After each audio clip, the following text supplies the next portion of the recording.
Hello, everyone. This is Arif Hussain Theruvath, your host on this AAI Hot Seat. Today, we are at our second episode of AAI Hot Seat, and we have the guest with us, David Rand from Quebec, Canada. So, to introduce him, welcome, David Rand, to our show. Thank you, Arif. I'm very happy to Okay. be here. Yeah, thank you.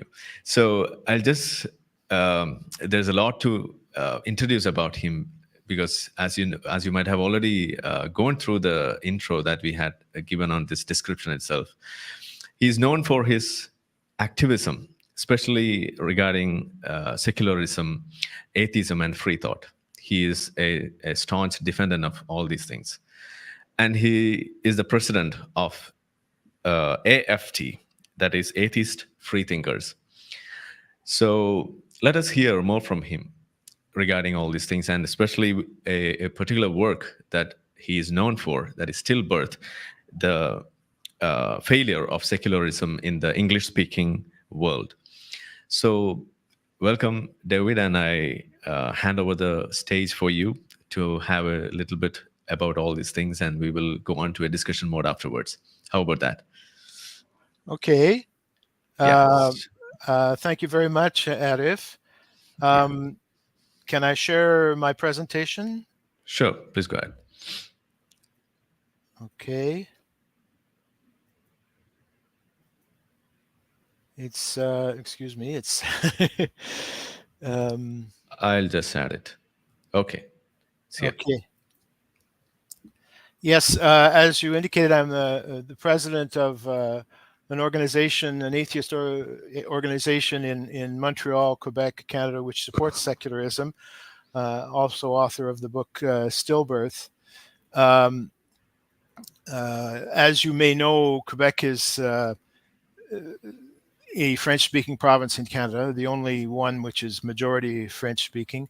We're affiliated with AAI and with also with a local coalition called the RPL, which is a coalition working for secularism in Quebec. And I'm author of the book Stillbirth, which summarizes the history of secularism in core English and French-speaking countries. I don't deal with all countries. For example, I don't even touch on India or Australia. It's limited mainly to United States, Great Britain, Canada in the English-speaking countries, and France and Quebec in the French-speaking countries, and a little bit of Switzerland.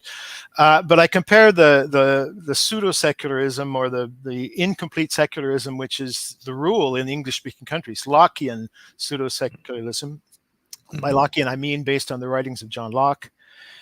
And that is to be contrasted with the Republican secularism in the French-speaking world, especially in France itself, which is much more complete. And I also discuss how various anti-Enlightenment ideologies, known colloquially as wokeism, have compromised secularism in recent years. And this, by the way, is the URL of the book to get more information. Now, first of all, we should define clearly what secularism is. I have a definition here which is fairly consensual. Most people would agree with it, I think. Not everyone, though. It involves a political program which imposes equality for citizens, including, of course, between men and women, freedom of conscience, guaranteeing freedom of conscience. Some people might say freedom of conscience and religion, but I leave off the religion because it's already included in freedom of conscience. That's part of conscience. And if you mention freedom of religion, you need to mention freedom from religion, which is too often forgotten. So that's important. That's why I say just freedom of conscience. Religious neutrality of the state and separation between religions and state. And the separation principle is crucial because without it, the other three are weakened. Now, what are the implications of this? Well, some are that this involves universalism, equality of citizens. That is, we reject communitarianism, the idea that people's affiliation with their religion or their race or their community is more important than what they have in common. What universalism says, our common humanity is more important than particular attributes, particular affiliations. also a rejection of racism or neo-racism, and I will explain what I mean by neo-racism a little later. Freedom of conscience is unlimited, but religious practice may be limited by law, because as soon as you start practicing, your actions may impact other people, and they have rights too. So freedom of religious practice, the freedom of practice of anything cannot be absolute. Also, civil servants and school personnel should behave with a certain degree of restraint when it comes to expressing their opinions, their personal opinions about religion or politics or whatever, because they're there. Their job involves serving the citizenry, not promoting their own personal views. And I would maintain that children have no religion. What I mean is the state must not recognize a religion for children. The state must not assign children to the religion of their parents. Children are just children. They have no religion until they grow up. In Canada, the population is less religious than the American, but the Constitution is more religious. That is less secular than the American. The American Constitution is not fully secular. It doesn't implement separation, but it does say that you can't establish a state religion. So it implements religious neutrality, which is better than what the Canadian Constitution does, because, as I'll explain, first of all, I should mention that the Quebec population is, and its legislation is less religious than Canada outside Quebec as well. So Canada is the most progressive in this sense. Quebec is the most progressive within Canada.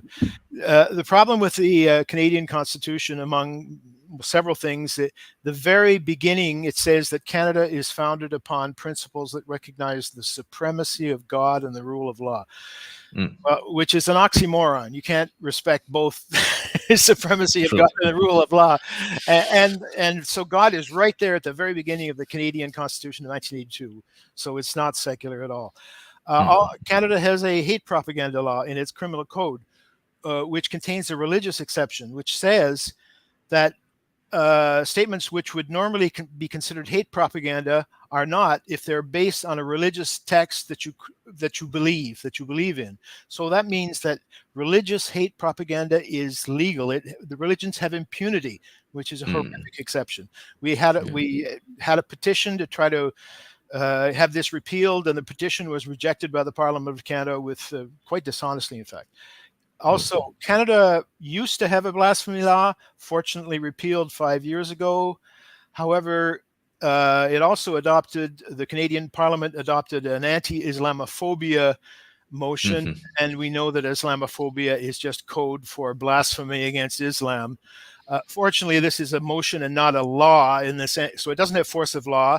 Nevertheless, it has very important symbolic meaning, and it's an invitation to the population to practice social censorship, censorship of one another, and that's how the accusations of Islamophobia, that's how they work, as a form of censorship.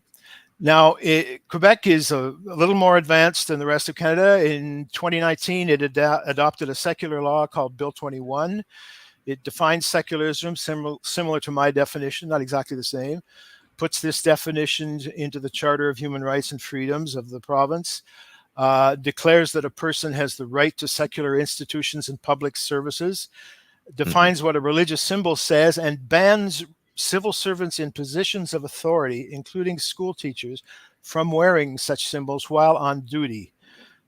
Furthermore, face coverings are banned by all civil servants when on duty, and by those receiving services. So if you want to receive a service, you need to show your face, basically. This has been very controversial. That is, there's been ferocious opposition to the last 2 points, the ban on religious symbols and the ban on face coverings, mainly by anti-secularists outside Quebec. Even some organizations which claim to be secular but hypocritically oppose it. Let's take a look at a situation in France just very rapidly. In 1789, the beginning of the French Revolution, Declaration of the Rights of Man and Citizen. No one may be disturbed because of his or her opinions, even religious, provided that their expression does not trouble public order as established by law. In other words, religious expression can be limited by law, and that is good because it should not be absolute, because it affects other people. Other people have a freedom, should have the freedom to be free from your religion. If we look at the First Amendment of the U.S. Constitution, which is contemporary, only 2 years later, it says that Congress shall make no law respecting an establishment of religion. Very good. No established state church, or prohibiting the free exercise thereof. That's not so good. It sounds like an absolute guarantee of freedom of religious expression. Fortunately, there are other laws in the U.S. which do limit this, but this statement is too broad. In 1905, France adopted a law of separation between churches and state. Excellent. The word separation is right there in the title of the legislation. Unfortunately, it does not apply to all of France, because there was a small part, that Alsace-Moselle, that was in Germany at the time the law was adopted, and when that returned to France after the First World War, that situation still goes on even today. And there have been many laws I could talk about. I want to mention one in particular, that the law banning public school students from wearing obvious religious symbols. This goes far beyond what the Quebec law. Quebec law doesn't do this, but this French law, and there was a directive in 1994, and the law is just an extension of that. So it's been in place since 1994, and it has been. Statistics show that girls from Muslim families, and I call them girls from Muslim families and not Muslim girls, because they're children that don't have religion. Their academic performance has improved significantly, whereas for boys it hasn't, and for girls from non-Muslim families it hasn't. It's improved for them because it got rid of the hijab, and the hijab is a severe impediment to socialization among children. It separates them off. It separates them off by religion and by gender. So it's been beneficial for them. Now, we've all heard of the Enlightenment, an intellectual, cultural, scientific, and philosophical movement of the 17th and 18th centuries in Europe, which promoted reason, tolerance, freedom, progress, universalism, human rights, and separation between religion and state. So secularism is an Enlightenment value. The Enlightenment philosophers opposed theocracy, religious obscurantism, tribalism, tyranny, and tradition for tradition's sake. And I would consider the Enlightenment to be the greatest achievement of European civilization. Now, the post-left, which is a lot of people call woke. I prefer to call it the post-left, which, for reasons I will explain. Historically, the political left promotes Enlightenment values, while the political right opposes them.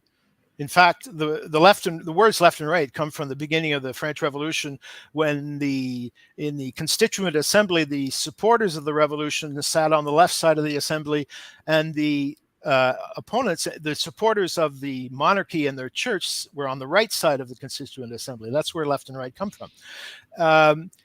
Today, Enlightened values are, or at least were, widely accepted, even by most conservatives, moderate conservatives on the center right, until in recent years, anti-Enlightenment ideologies such as postmodernism, cultural relativism, intersectionality, gender ideology, critical race theory, etc., collectively known as wokeism, have corrupted the political left, which is why I call it the post-left, or the anti-Enlightenment pseudo-left. It has abandoned and betrayed the values of the left.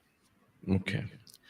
Postmodernism, as you know, is a philosophy which promotes cultural relativism and skepticism about modernist ideas of objectivity, rationalism, knowledge, etc.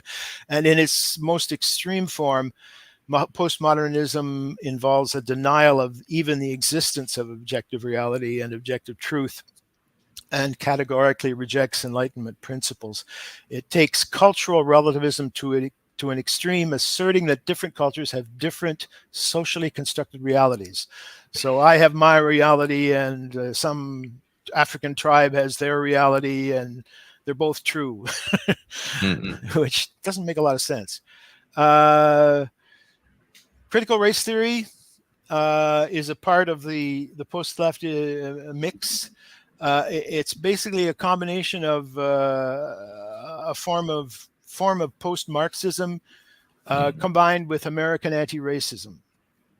By post-Marxism, I mean it's Marxism purged of its economic basis, where sort of the working class has been sort of ignored, or which used to be at the center of Marxist ideology, and it's post-Marxists deal with minorities and majorities. So the woke have abandoned the economic heart of Marxism, just as they have betrayed the Enlightenment values at the heart of the political left. By the way, the word woke comes from the American anti-racist movement. It used to have a reasonable meaning. It used to mean being aware of racial disparities and racial injustice and working against them. But that's not. It's got a much more specific meaning now. Critical race theory holds that racial identity is the most important attribute of a person, and so I consider it racist, and I would call it neo-racist to distinguish it from classical racism. But it's obsessed with race and gives it far too much emphasis, and in doing so, it foments racism. Critical race theory holds that anti-Black racism is omnipresent and eternal. It cannot not exist regardless of the situation. So it's not falsifiable. A CRT proponent can always look at a situation and say, oh, well, that was racist or that was racist. So CRT is totally obsessed with anti-Black racism, and this is understandable in the sense that it's from the United States, mainly, where anti-Black racism was atrociously bad until the mid 20th century, and it's only in the last half century that there has nevertheless been, in the last half century, a lot of progress against racism in the U.S. But CRT, it's as if we were stuck in the past, where racism was extreme. CRT holds that anti-white racism is impossible. That is, racism against whites never happens. And racism among non-whites is impossible. That is, racism is unidirectional. It's always white people against non-whites. It holds that whites cannot understand racism and have no right to express any opinion about it. And in other words, they reject isogoria, which a nice word I just learned a few weeks ago, and it's my new favorite word. It means everybody has a right to freedom of speech, or in other words, the quality of an opinion does not depend on the identity of the person speaking it. Whereas for the woke, the quality of an opinion does depend on the identity, the racial identity or other identity of the person expressing that opinion. And that's anti-universalist. And by the way, because I'm talking about whites everywhere, it's basically European. We're dealing with rejection of European values and people of European descent. Critical race theory posits the concept of systemic racism. That is something that's embedded, racist things that are embedded in a system as opposed to personal prejudice. But there seems to be a contradiction here. Whites are guilty of racism, and yet it's not personal; it's systemic. There's a contradiction going on here. And I should mention intersectionality. I'm sure you know the main author of that concept is Kimberly Crenshaw, an American anti-racist activist. It holds that each person has a collection of group identities: race, sex, or sexual orientation, religion, etc. And it considers those identities more important than our common value. It's an anti-universalist view of people. Now, summarizing, I talk about neo-racism. What I mean is, okay, classical racism is classical European racism. It's Eurocentric. Europeans are Europe is the wellspring of all civilization, and we're better than everybody else. Whereas the neo-racists, their attitude is, who claim to be anti-racist, for them, they're still Eurocentric, but Europe is the source of all evil for them. Whereas an actual authentic anti-racist attitude would be universalism, where we are all human beings and we have our own personal attributes and we belong to different so-called races, but we're all human beings. Classical racists exaggerate the biological differences. The neo-racists simply ignore them, and they leave the word race effectively undefined, and so they can accuse anybody of racism without defining what race is. And they even racialize religious affiliation. So if you criticize Islam, for example, you might get accused of being racist, even though it doesn't make any sense. Whereas a correct anti-racist position is that, yes, race is biological, but the differences are secondary or tertiary or unimportant. Our commonalities are far greater than what distinguishes. So, in other words, classical racism is tribal. Neo-racism is multi-tribal, where it puts people in categories with their different identities, whereas anti-racism is universalist and colorblind, in the sense of not you can still be aware of racial identity, but it's just considered not that important. Now, gender theory is another major aspect of the woke mix. My apologies for the bad format here. It's a postmodernist approach to questions of sex and sexuality. One of its important authors you've heard of probably is Judith Butler. This gender theory asserts that sex is just a social construct, thus confusing it with gender. We usually use gender for things that really are a social construct, like sex roles, which change over time, and women do this and men do that. Those are culturally determined often, but sex is a biological binary phenomenon. But gender theory says it's not binary, and they say it's assigned at birth, which doesn't make a lot of sense. Where in reality, sex is observed at birth, even though there are a few exceptions, people who are intersex or hermaphroditic, but those are very rare exceptions. And it also asserts the existence of a gender identity, which is a hypothetical soul-like entity perceived only by the self, and which gender theorists consider more important than the assigned sex.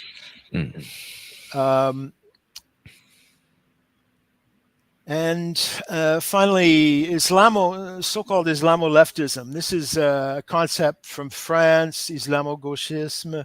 It's a consequence of the criticism of French colonialism in North Africa and the Middle East.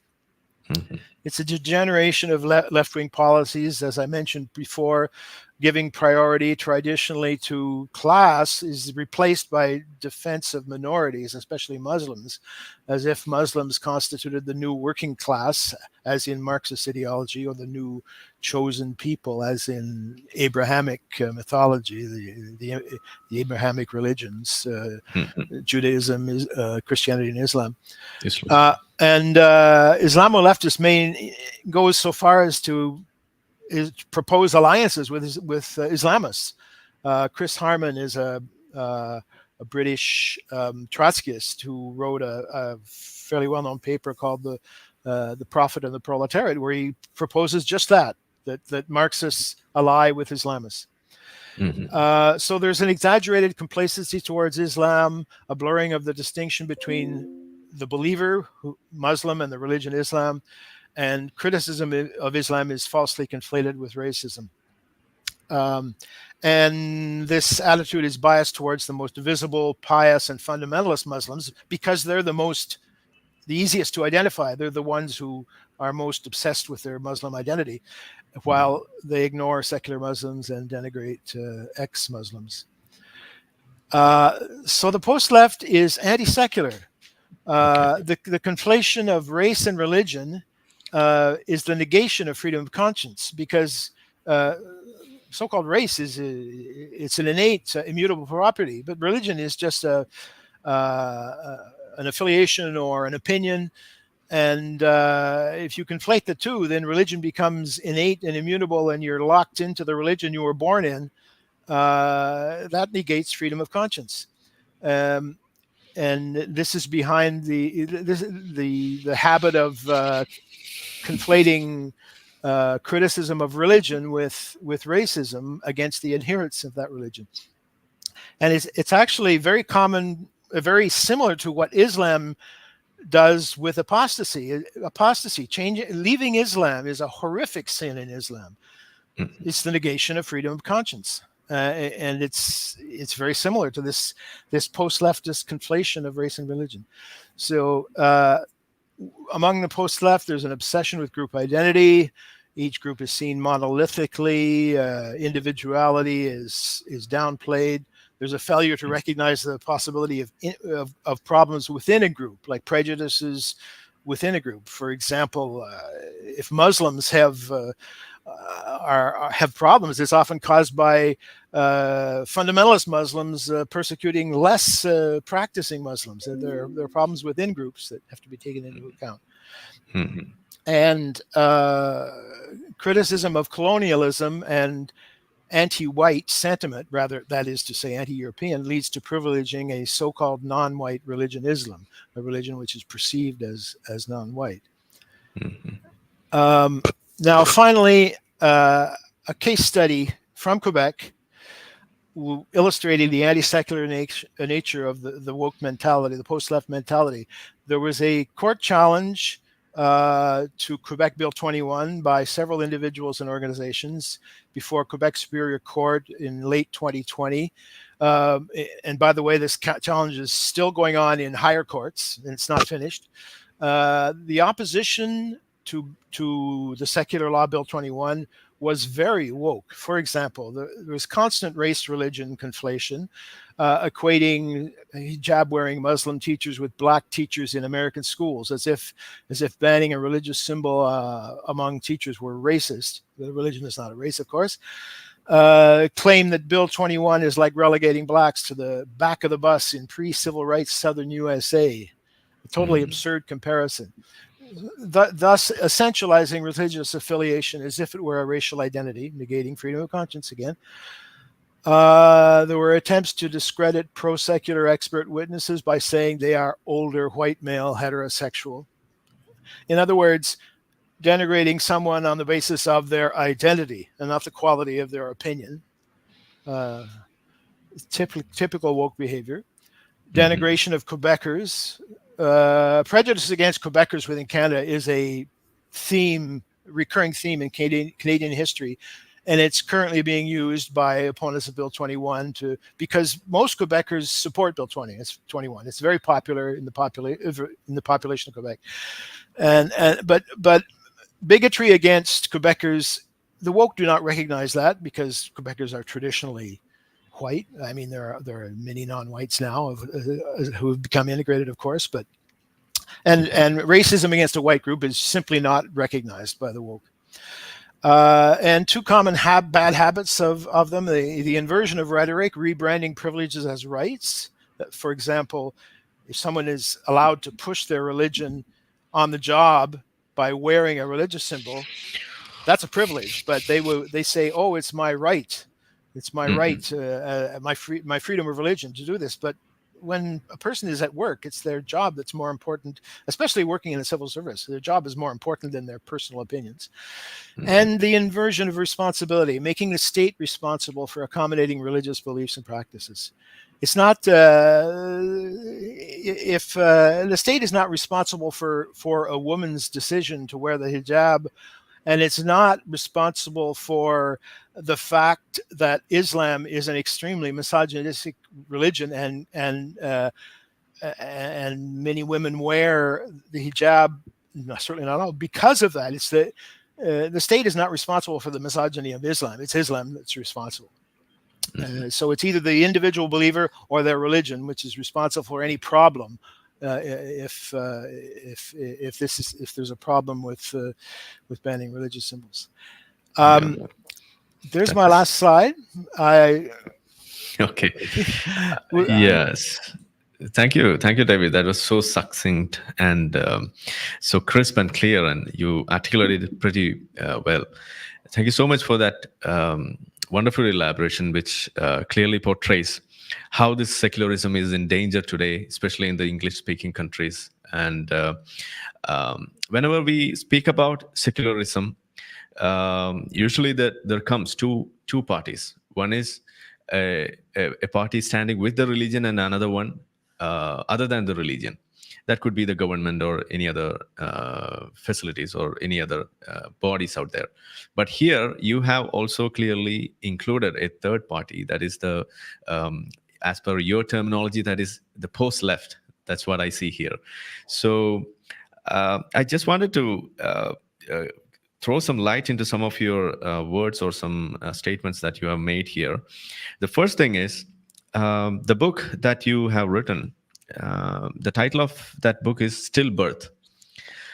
Right. So why this word was chosen for this? Well, I wanted one word that conveyed the failure of something. That is, many activists in the English-speaking world who consider themselves secularists, they're promoting a form of secularism which is incomplete, and which is like the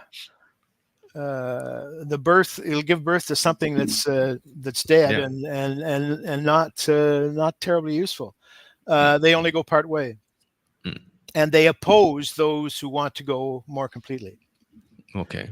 Back before the growth of this post-left phenomenon, secularism in the English-speaking world was already weaker than as implemented in French-speaking countries. It was already a problem of the difference. But since the advent of these so-called woke ideologies, the situation has gotten more difficult. It's gotten worse. Okay. So when you speak about this post-left people, or the woke, that the way that we call them these days, as you mentioned, to be awake is something that was perceived as something that was good, but now that has completely gone awry. Like, so can you please say something, some particular examples by which you can explain that? Well,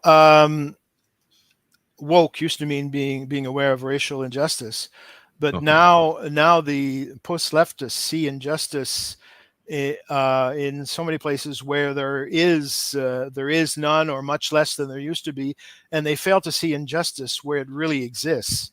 They fail to see that secularism, that separation is progress and promotes freedom, whereas they accuse it of being against freedom. And by doing that, what they do is they give religious privilege to religions, and in particular to Islam, their favorite religion. For example, and another, the critical race theorists can be extremely fanatical. Perhaps you've heard of a case in Canada where a school principal was in a class that a session of diversity, equity, and inclusivity, and he was accused of being a white supremacist for challenging the animator because she said that anti-black racism in Canada is worse than in the United States, and he said he questioned that. He's an anti-racist himself. He questioned that. I would agree with his evaluation that it's not as bad in Canada, although it exists. And he was accused of being a white supremacist. Things went from bad to worse, and he eventually committed suicide. And this is a case that was well publicized here in Canada. And I think it was publicized in a few other countries as well. But I mean, this is an extreme example. Not all critical race theorists are that fanatical. But the person who animated the trainings that he was involved in was very fanatical. To make that kind of an accusation against someone simply for asking a reasonable question. Okay. Yeah. So also one another thing that you were mentioning about the banning of religious symbols in among the public servants and in the Yes, services. Okay. So that includes the religious symbols of all religions, right? yes, it And does. yeah, and I presume that there's a sizable population of Sikh community in Canada and all over United States and all such places. So especially in Canada. So how you are about to deal with the religious symbol that they are carrying over their head? Well, I mean, it's the Sikh turban is banned, like other religious symbols, in those Mm, places where it's banned. That is, not the mm, entire civil service in Quebec, just those in authority and teachers. Those in authority would be judges, prison guards, prosecutors, and police, most importantly. mm, mm, mm, Um, and Sikhs are involved in the opposition to Bill 21. The court case okay. against Bill 21 is still before the courts. Okay. It's finished in Quebec Superior Court. It's gone before the Quebec Court of Appeal, and we're waiting on the decision from that court. And after that, regardless of the decision, it'll probably go to the Supreme Court of Canada. Hmm. And the World Sikh Association of Canada is among those who are challenging the law. Okay. And And what about, there's also yeah. an individual who's a Sikh woman who's challenging as well. Okay. And what about the Muslim community there? How are they dealing with this bill, this Uh, hijab ban or something well, like that? the National Council of Canadian Muslims opposes it. Hmm. The Muslim Association of Canada opposes it. There was a very well-known Muslim journalist whom you probably know, Tariq Fatah, who supported it. Hmm. There are many Muslims in Quebec who support the secularism, who support Bill 21, but they're not well represented. They're not given coverage in the media. The media constantly cover those organizations which oppose it as if they were the only opinion, and they typically show Muslim women wearing hijab and ignoring the fact that many Muslim women don't wear the hijab, uh, Hmm. Okay. and that the hijab has been promoted in the last few decades by Islamists, Hmm. and its use is spreading because of the influence of Islamism, and quite frankly, the so-called woke are encouraging it too. Mm. So, will we hear about a hijab ban from this your country, like Canada? Well, I mean, it bans all religious symbols in where it's banned. Okay. So the Okay. hijab is one religious symbol among many. Okay. It is a much more visible and obvious symbol than, say, a small crucifix. Okay. It's like having a huge crucifix on the whole front of your torso, and the hijab is That's not going to happen. Yeah. so visible. But such symbols are banned. Hmm. Christian, Muslim, Sikh, Jewish, and so on. Hmm. Okay. And so it's all about after listening to the talk. That the one word that came to my mind is that separation. That's what you are all concerned about: separation of state and religion, isn't that That right? is the most important concept, yes. Yeah. And uh, it's a concept that's well known in the English speaking world, but is rarely implemented. For Okay. example, there are many people who think that the U.S. Constitution implements church-state separation. Well, it Mm-hmm. doesn't. I'm Okay. sorry. It Mm-hmm. implements religious neutrality. Thomas Jefferson talked about a wall of separation.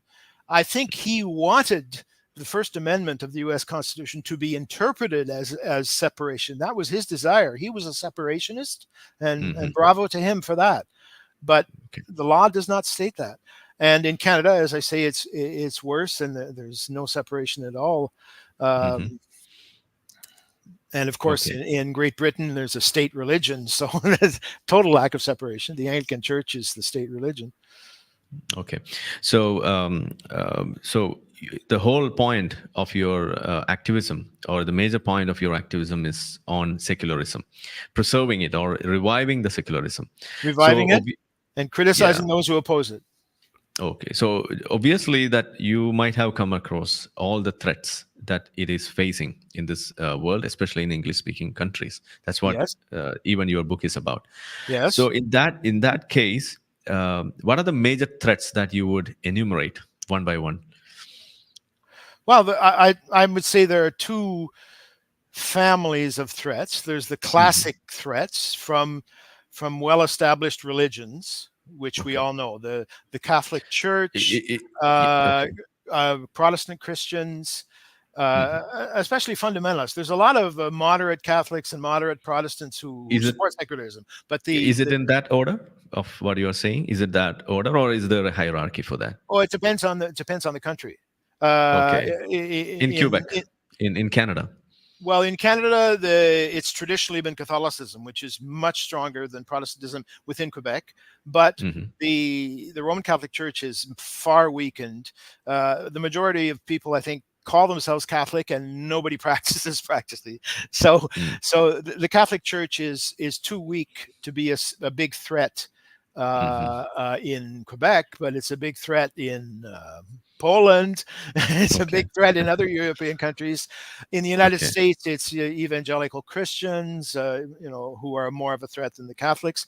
Those are the Mm. classic threats to secularism. And then Okay. there are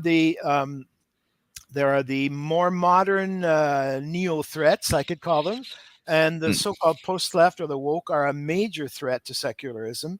Okay. Because of their secularism is an Enlightenment value, and they oppose Enlightenment values, even though I mean there are probably plenty of people who are influenced by the woke mentality who are unaware of just you know the Mm. roots of it. They may not know about this rejection of Enlightenment values or very little about it, but that's where it comes from. Okay. And I would also make the point that I would consider wokeism to be a para-religion, that it is very much like a religion. It's strictly Hmm. speaking, it's not a religion because there's no explicit supernatural belief system. Yeah. However, there's a lot of magical thinking, Hmm. and which is kind of supernatural. Anyway, I would call it a para-religion. There are a lot of observers who call it quite simply a religion, literally religion. Hmm. Uh, a number of authors, for example, John McWhorter in the United States, or Jean-Pierre Braunstein in France, and many other authors who simply call it a religion. Hmm. Okay. So now we have got a comment here, that is evangelism is much stronger in every country, you name it. Any comment on this? Evangelism. Well, it's very strong in the United States. It's becoming in Latin America. It's becoming quite strong. I think it was traditionally Catholicism, but Hmm. evangelical Christianity has greatly strengthened in Latin America, I believe. Hmm. I'm not sure about Africa or other Okay. countries. So, okay. So coming back to this threats faced by the secularism, you mentioned three families, or two families. Two families, and Uh, Islam would be in both families. I mean, oh, it's how's it's a that? it's a traditional religion that's been around for centuries. So Okay. like the Catholic Church and evangelical Christians, it's anti-secular, has been forever. Mm. Uh, but it's also allied with the post-left. It's the post-left is allied. Whether consciously or unconsciously, with political Mm. Islam, and so it's part of that new threat. Okay. And also, I would say that Islam, just the particular theology of Islam, is totally incompatible with secularism, because uh, the Quran, for example, is not just a book of religious beliefs. It's like a civil Politics. code. It's a Yeah. code of how to live. Along with the hadiths, it tells you everything about how to behave, how to do everything, up to and including how to go to the bathroom, and so it regulates everything. So there's no Yeah. separation between government and religion, and there's no Mhm. possibility of separation. Okay. So, but I think I must add obsolete that word to that civil code when we mention it about Islam. It's an outdated one, right? Oh, of course. Just like the Yeah. Bible is outdated. Of but course, it, it's but it, outdated. yeah, but in this century, even after multiple centuries, we will have to keep saying this. It is outdated because otherwise people will think that it is eternal and timeless. That's the biggest problem that I face. Okay, Being an ex-Muslim, I can that, say that. all right. That's a good thing to always say outdated when you say the Yeah, outdated civil code of the Quran, and outdated civil code. We have to emphasize it. good idea. Yeah. So now coming to this educational institution and removal of this, is it applied in educational institutions? These religious symbols Oh, as part of secularization? uh, the ban on religious symbols applies to public school teachers and to Not on students. not to students, and to Okay. principals and vice principals, and it Okay. doesn't apply to other personnel, non-teaching Hmm. personnel of schools. It doesn't Okay. apply to private schools which obtain some tax funds in Quebec. Unfortunately, they're not totally private. They have some public funding, and it doesn't apply to childcare centers. So we think it should be extended. Our organization and our coalition, the RPL, we think that the ban on religious symbols should be extended to all educational personnel and to child care center personnel. Okay. We have a question here that is something not directly related to this, but can I take it? It goes like this. Canada has a reputation of protecting serious criminals. For example, Noor Chowdhury, self-confessed killer of Bangladesh's father of the nation. Do you have any thoughts being a person from that country? I have no knowledge of that particular case, but I'm quite aware that Canadian authorities have a tendency of being very complacent about dangerous people. So I would not be surprised. Our current prime minister, for example, has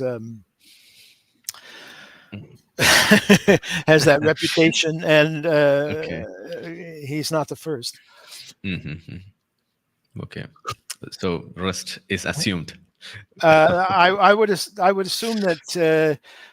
Well, for example, our prime minister Justin Trudeau a couple of years ago had a day of a study day against Islamophobia, and he took recommendations from the National Council of Canadian Muslims, and they recommended, they accused Canadian security agencies of being Islamophobic and being prejudiced against Muslims in approving people for entry into the country.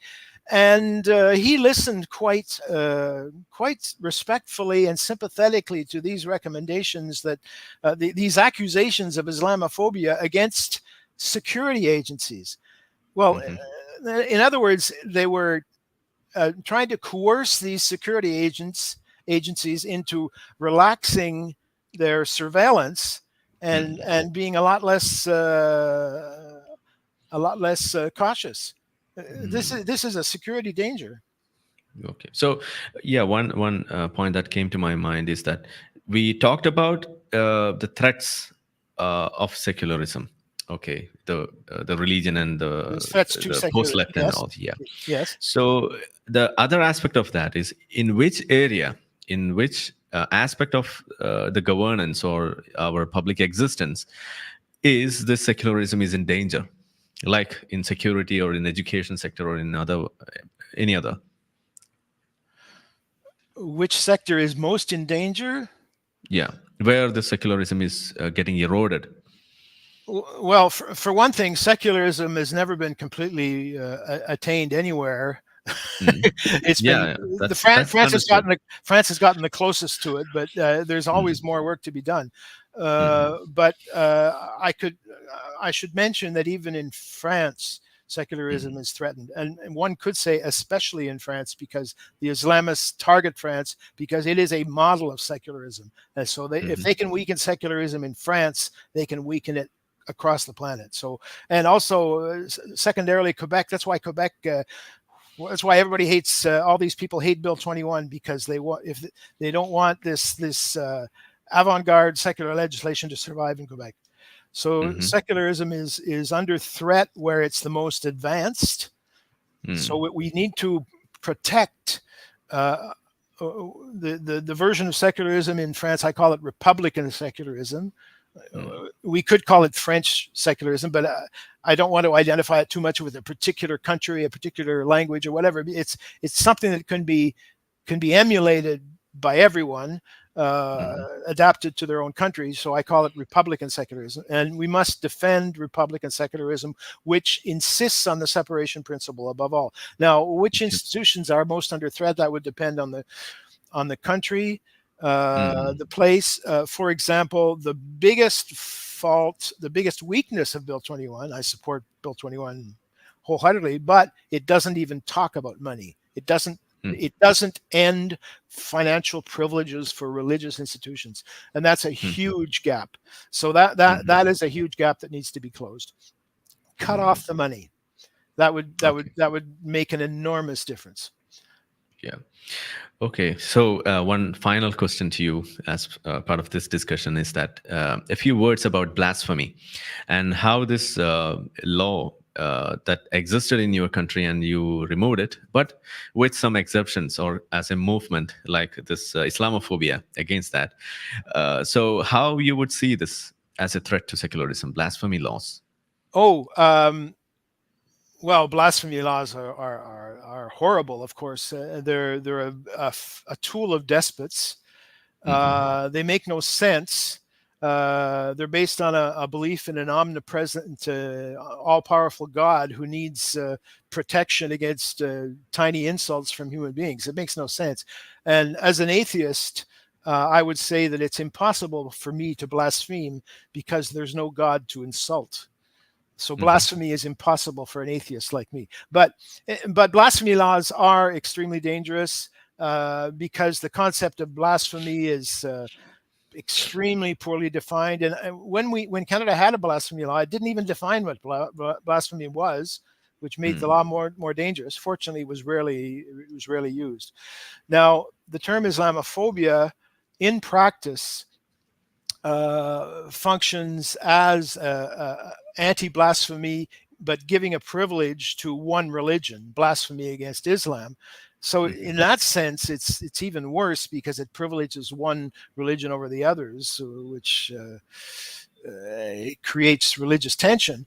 Also, as I mentioned, the motion against Islamophobia in Canada is not a law. So it doesn't, there's no legal penalty. So it's not legal censorship, but it encourages social censorship. Social censorship is when if people say things, if they criticize Islam or if they criticize critical race theory, they can be accused of Islamophobia or racism or by their peers, by their other people. This is social censorship. And by the way, I've observed that the woke deny the very existence of social censorship. That for them, the only censorship is legal, that is by the government. But there's plenty of social censorship. It's often called cancel culture, but that's what it is. It's social censorship by people who are afraid to speak their opinion because they might lose their job, they might lose their reputation, they might lose friends, they might lose contracts, and it's happened countless times. Yeah, the example I gave you earlier about the suicide of a person who was accused of being a white supremacist when he in fact was an anti-racist. He considered himself an anti-racist. That's an example, an extreme example of social censorship leading to a tragic consequence. Okay, so here we have a question about this. Something about the book ban in high school in the U.S. How do you see this? Are they banning? Well, as a general rule, I would oppose any ban on books. But are they banning them in general or just in school libraries? It's in the high school. Okay, that's not as serious as long as the ban doesn't apply to public libraries. That would be very serious.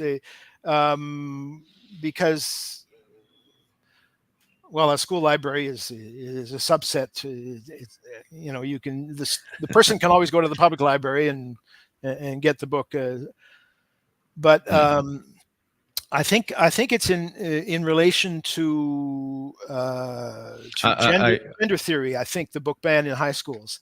Yeah, I would request that that person who raised the question, Smita, to just elaborate on that to make it clear, the context.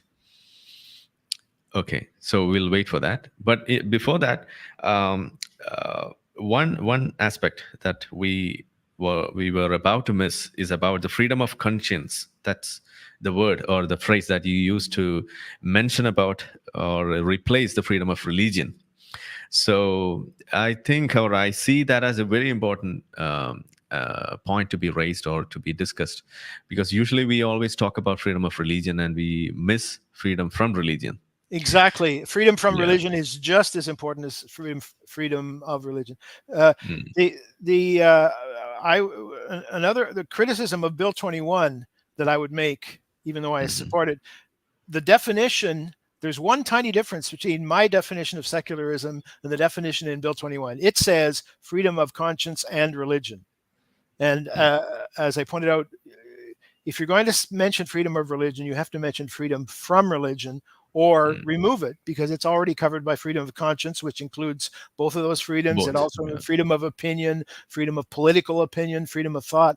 And there's no reason that religion should have some kind of privilege or special mention more than political opinion or any other kind of opinion.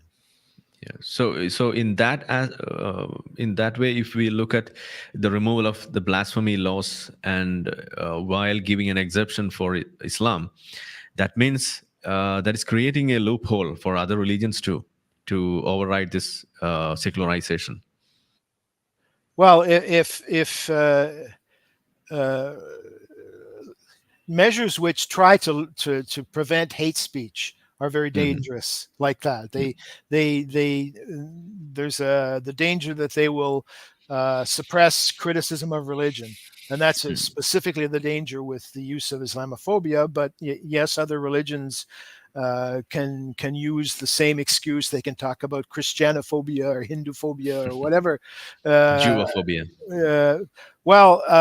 There is already a term, anti-Semitism, which is a perfectly legitimate term because it talks about prejudice against the people, and that's what we have to be against, not criticism of the religion. But so, for example, criticizing Judaism is not anti-Semitism. Yeah. Okay. So yeah, you could talk about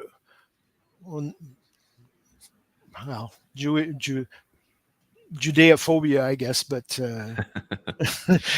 I don't want to invent another phobia. I think you are fond of inventing new or coining new terms like post-left. I invent new terms when I think that they are clearer or more precise than the existing ones. It's worthwhile. Yeah. Anyway, that's quite good to know about that new word, like post-left or anti-secular. The post-leftism is anti-secular. That's the main phrase that I took from this today's session, today's episode. Like two more things that I would take from today's show is that the importance of separation. That word, separation of state and religion, and how to uphold this secularism. The importance that's really explained pretty well. And the second thing is about the freedom of conscience. We need to replace freedom of religion with that new word or that new sentence, like to give an importance to freedom from religion too. Mostly we are trying to go away from that aspect. There is no such an option of going away from a religion. Renouncing a religion is always considered as a crime in today's world. So in that aspect, in Islam it is, unfortunately. But it should be considered a right, an absolute right. Also, I would, with respect to freedom of religion, I would also say that if it is used, it needs to be separated into two parts as well. There's freedom of religious belief, which is part of freedom of conscience, and then there's freedom of religious practice which should not be privileged at all. Mm, It shouldn't even be mentioned. Freedom of any practice, that means mm, action. So that involves actions in the real world which may affect other people, and so those need to be limited by other people's rights and freedoms. mm, So mm, religious practice should not be protected. Religious mm, belief should be mm, mm. protected as part of freedom of conscience. So, according to your perception, um, who would you blame about claiming Islam or naming Islam as a race? Who would I blame? Yeah. Yeah, because you already mentioned about that. Like whenever Well, we, Islam yeah, is first and foremost, yeah, because it's very self-serving, because it's basically an extension of the ban on apostasy. mm, You can't leave Islam, mm, according to fundamentalist Islam. You yeah, can't leave it. mm, That means you're stuck with it. That means you don't have freedom of conscience. It's like a race. It's like you're born with it, and you mm, can't change it. And mm, that's the problem. So they're the first, the most guilty. mm, Also, the post left conflates race and religion a lot. It has an obsession with minorities, and it associates Muslimness with not being white. mm, mm. Um, which, I mean, anybody can convert to Islam, and so True. of course Islam is not a race. Traditionally, Muslims are from Arabia, North Africa, and so on, Yeah, yeah. and are not European. But I remember when Sinead O'Connor converted to Islam, and she started wearing the hijab, and she said, "Oh, I can't stand white people; they're so boring." I can't imagine Sinead O'Connor saying she doesn't like white people. Who could be whiter than Sinead O'Connor? But she put on a hijab, and she's no longer white. This is the Mm, absurdity. mm. Yeah, so in that sense, when you named or you called them as post-left or anti-enlightenment, right? That's the new word. Anti-enlightenment, pseudo left. Yeah, Yeah, so too many that words. sounds Sorry. so that sounds so accurate. Good. Okay, Good. okay. So I think we covered a lot of things today, and it's almost 1 hour now. So any final word to the public, to our viewers, as a conclusion?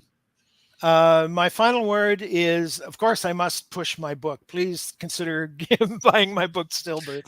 But the Yeah. more important than that is we must do what we can to protect and to save Republican secularism, which is under threat from at least two major camps, from religion and from the post left. And so we must protect it where it exists in France and to a certain extent in Quebec, and we must do what we can to help extend it, to complete it.